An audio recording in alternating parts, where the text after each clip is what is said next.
Assalamualaikum warahmatullahi wabarakatuh. Kami dari kelompok 3 akan mempresentasikan hasil kelompok kami. Saya Wiana Nukita, 2012-0054.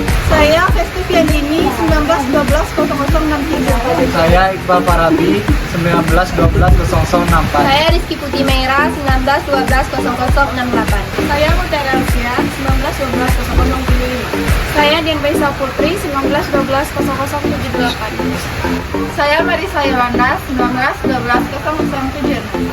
Saya Yuroma Bioni, 1912-0122. Gang of bad bitches sitting on my standby. In on my stand, bitches sitting on my standby.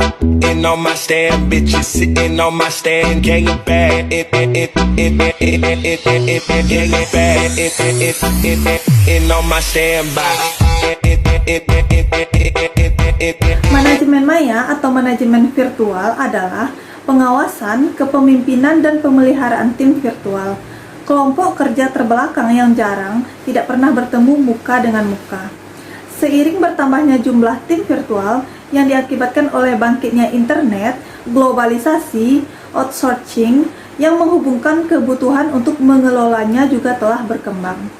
Tim virtual juga dikenal sebagai tim yang tersebar secara geografis, tim terdistribusi atau tim jarak jauh, biasanya mengacu pada sekelompok individu yang bekerja sama dari berbagai lokasi geografis dan mengandalkan teknologi komunikasi seperti email, fax, dan layanan konferensi video atau suara untuk berkolaborasi.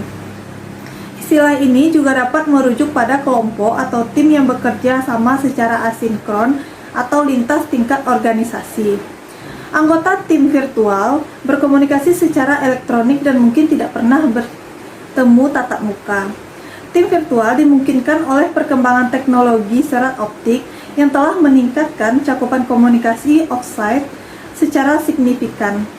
Tim virtual memungkinkan perusahaan mendapatkan talenta terbaik tanpa batasan geografis. Karena perkembangan teknologi informasi di tempat kerja bersamaan dengan kebutuhan untuk bersaing secara global dan memenuhi tuntutan persaingan, organisasi telah menganut struktur manajemen virtual. Namun dibandingkan dengan pemimpin tim tatap muka, pemimpin tim virtual menghadapi kesulitan. 1. Masalah logistik. 2. Masalah interpersonal. 3. Kesulitan teknologi. Faktor manajemen agar tim dapat menuai keuntungan yang dibutuhkan di atas penting bagi manajer mempertimbangkan faktor-faktor berikut. 1. Tim virtual sukses. Peran manajer adalah menjadwalkan pertemuan untuk memastikan partisipasi gagasan ini mengaruh ke ranah tim virtual. Namun, dalam hal ini, pertemuan ini juga dilakukan secara virtual karena kesulitan komunikasi dalam tim virtual. Sangat penting bahwa anggota tim menghadiri pertemuan agar tim dapat berfungsi. Selain itu, ada banyak fitur lingkungan tim virtual yang dapat berdampak pada perkembangan kepercayaan pengikut dan anggota tim. Harus percaya bahwa pemimpin tersebut mengalokasikan pekerjaan secara adil dan mengevaluasi anggota tim secara setara. Sebuah studi ekstensif yang dilakukan selama 8 tahun meneliti faktor-faktor apa yang meningkatkan efektivitas pemimpin dalam tim virtual. Salah satu faktor tersebut adalah bahaya pemimpin tim virtual perlu meluangkan lebih banyak waktu daripada rekan tim konvensional yang bersikap eksplisit mengenai ekspektasi. Hal ini disebabkan pola perilaku dan dinamika interaksi yang tidak biasa. Selain itu, bahkan di tim virtual kaya informasi menggunakan konferensi video, sulit meniru pertukaran informasi dan isyarat yang cepat yang tersedia dalam diskusi tatap muka. 2. Kehadiran dan instruksi. Pemimpin tim virtual harus hadir secara virtual untuk mengetahui anggota tim secara ketat dan memperhatikan adanya perubahan yang mungkin mempengaruhi kemampuan mereka untuk melakukan tugas mereka. Karena sifat terdistribusi tim virtual, anggota tim kurang menyadari situasi tim atau dinamika lingkungan tim secara lebih luas. Akibatnya, saat situasi berubah dalam lingkungan tim virtual, seperti penyesuaian persyaratan tugas, modifikasi tonggak, atau perubahan pada sasaran tim, penting bagi pemimpin memantau pengikut untuk memastikan mereka mengetahui perubahan ini dan membuat amandemen sebagai wajib. Pemimpin tim virtual tidak memiliki kekuatan observasi fisik yang sama dengan harus kreatif dalam menyiapkan struktur dan proses sehingga variasi dari harapan dapat diamati dengan baik secara virtual. 3. Virtuality. Akhirnya, saat menganalisa tim virtual, sangat penting untuk mempertimbangkan bahwa keduanya berbeda dalam virtual mereka. Virtualitas mengacu pada rangkaian bagaimana virtual tim. Ada 3 faktor utama yang berkontribusi virtualitas, yaitu kekayaan media komunikasi, jarak anggota tim baik di zona waktu dan penyebaran geografis, dan ceragam organisasi dan budaya. 4. Detriments. Di bidang pengolahan tim riset dan pengembang virtual, ada beberapa gangguan yang menyebabkan kepuasan manajemen dibuat saat memimpin sebuah tim. Yang pertama dari kerugian adalah kekurangan potensi inovasi radikal.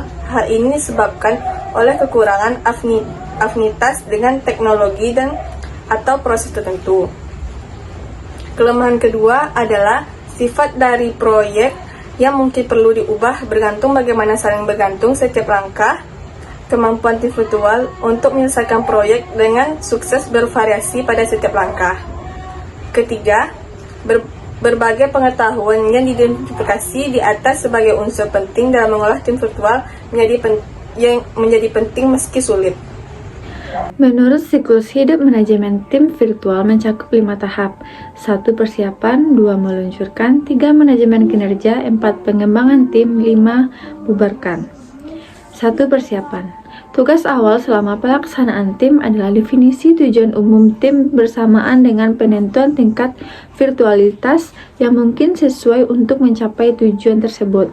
Keputusan ini biasanya ditentukan oleh faktor strategis seperti merger, kenaikan rentang pasar, pengurangan biaya, fleksibilitas dan reaktivitas ke pasar, dan lain-lain. Kegiatan terkait manajemen yang harus dilakukan selama tahap persiapan meliputi pernyataan misi, pemilihan personil, desain tugas, penghargaan desain sistem, memilih teknologi tepat guna dan integrasi organisasi. Yang kedua, peluncuran. Sangat disarankan agar di awal kerja sama tim virtual, semua anggota harus saling bertemu muka dengan muka. Elemen penting dari lokakarya kick-off tersebut mulai berkenaan dengan anggota tim lainnya, mengklarifikasi tujuan tim, mengklarifikasi peran dan fungsi anggota tim, informasi dan pelatihan. Klarifikasi tujuan dan pengembangan peraturan intratim juga harus dilakukan dalam fase ini. Data lapangan awal yang membandingkan tim virtual dengan dan tanpa pertemuan kick-off tersebut mengkonfirmasi efek positif umum pada efektivitas tim. Walaupun penelitian yang lebih berbeda diperlukan, studi eksperimental menunjukkan bahwa berkenalan sebelum dimulainya pekerjaan yang dimediasi komputer memfasilitasi kerjasama dan kepercayaan. Salah satu peran manajer selama peluncuran adalah untuk menciptakan aktivitas atau acara yang memungkinkan membentukkan tim. Peristiwa kick-off ini harus melayani 3 tujuan utama. Setiap orang di tim berpengalaman dengan teknologi yang terlibat. Semua orang tahu apa yang diharapkan dari mereka dan kapan hal itu akan diharapkan. Dan akhirnya semua orang saling mengenal. Dengan memenuhi ketiga tujuan tersebut, tim virtual akan jauh lebih sukses dan akan meringankan beban setiap orang. Yang ketiga, manajemen kinerja. Setelah peluncuran tim virtual, efektivitas kerja dan iklim tim yang konstruktif harus dipelihara dengan menggunakan strategi manajemen kinerja. Strategi manajemen yang komprehensif ini muncul dari kesiapan yang disepakati dalam bekerja di tim virtual. Diskusi berikut sekali lagi dibatasi pada isu-isu di mana hasil empiris sudah tersedia. Isu-isu ini adalah kepemimpinan, komunikasi dalam tim virtual, motivasi anggota tim, dan manajemen pengetahuan. Kepemimpinan merupakan tantangan utama dalam tim virtual, khususnya semua jenis kontrol langsung sulit dilakukan saat manajer tim tidak berada di lokasi yang sama dengan anggota tim. Sebagai konsekuensinya, prinsip pengelolaan delegatif dianggap sebagai pergeseran sebagian fungsi manajerial klasik ke anggota tim. Selanjutnya, hasil empiris pada 3 pendekatan kepemimpinan diringkas yang berbeda dalam tingkat otonomi anggota tim. Penemuan elektronik sebagai upaya untuk mewujudkan kepemimpinan direktif dari jarak jauh. Manajemen oleh tujuan sebagai contoh untuk prinsip kepemimpinan delegatif dan self mengelola tim sebagai contoh untuk bekerja sama tim yang agak otonom. Salah satu cara untuk mempertahankan kontrol terhadap tim virtual adalah melalui motivator dan insentif. Keduanya adalah teknik umum yang diterapkan oleh manajer untuk tim. Namun, dengan sedikit penyesuaian, mereka dapat digunakan secara efektif untuk tim virtual. Perhatian utama di sini adalah media elektronik mengurangi kekayaan pertukaran informasi dibandingkan dengan komunikasi tatap muka. Perbedaan dalam kekayaan informasi adalah ide yang dimiliki oleh banyak peneliti. Dan ada beberapa metode yang bergerak di sekitar drop yang diciptakan dengan bekerja di lingkungan virtual. Salah satu metode tersebut adalah dengan memanfaatkan anonimitas yang diberikan dengan bekerja secara digital. Hal ini dapat didefinisikan. Hal ini berguna untuk mengatasi kekurangan kekayaan dengan menyediakan metode yang aman untuk memberikan umpan balik informasi yang secara jujur. Isu penelitian yang dominan adalah eskalasi konflik dan komunikasi yang tidak terhambat atau framing, kecocokan antara media komunikasi dan isi komunikasi, dan peran komunikasi non-pekerjaan. Isu penelitian ini berkisar pada gagasan bahwa orang menjadi lebih bermusuhan dengan media virtual yang membuat lingkungan bekerja tidak sehat. 4. Pengembangan tim. Tim virtual dapat didukung oleh intervensi personil dan pengembangan tim. Pengembangan konsep pelatihan semacam itu harus didasarkan pada penilaian empiris terhadap kebutuhan atau definisi tim dan anggotanya. Dan keefektifan pelatihan harus dievaluasi secara empiris. Langkah-langkah pengembangan tim meliputi penilaian kebutuhan, defisit, pelatihan individu, dan evaluasi dampak pelatihan.